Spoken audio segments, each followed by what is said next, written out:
Hi everyone. భారత ప్రధాని నరేంద్ర మోదీ గారు థాయిలాండ్లోని బ్యాంకాక్లో జరిగినటువంటి బిమ్స్టెక్ సమావేశానికి ఏప్రిల్ 4వ తేదీన హాజరు కావడం జరిగింది. దాని గురించినటువంటి కొన్ని వివరాలు మన వీడియోలో చూద్దాం. ఈ బిమ్స్టెక్ అనేది ఏంటి అంటే Bay of Bengal initiative for multi sectoral technical and economic cooperation అనే పేరుతో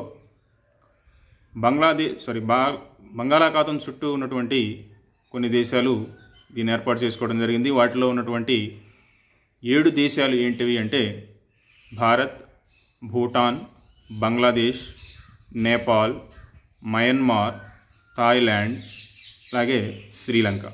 ఈ 7 దేశాలు కలిసి ఈ బిమ్స్టెక్ అనేటువంటి ఒక కోఆపరేషన్ని ఏర్పాటు చేసుకోవడం జరిగింది. దీని యొక్క 6వ శిఖరాగ్ర సదస్సు ఏప్రిల్ 4వ తేదీన థాయిలాండ్లోని బ్యాంకాక్ నుంచి జరగడం జరిగింది.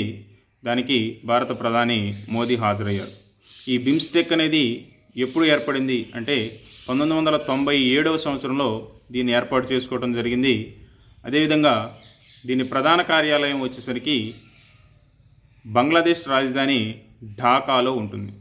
ఇది బిమ్స్టెక్స్ సంబంధించినటువంటి కొన్ని వివరాలు.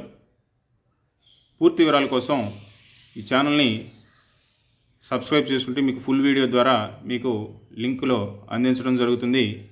Thank you.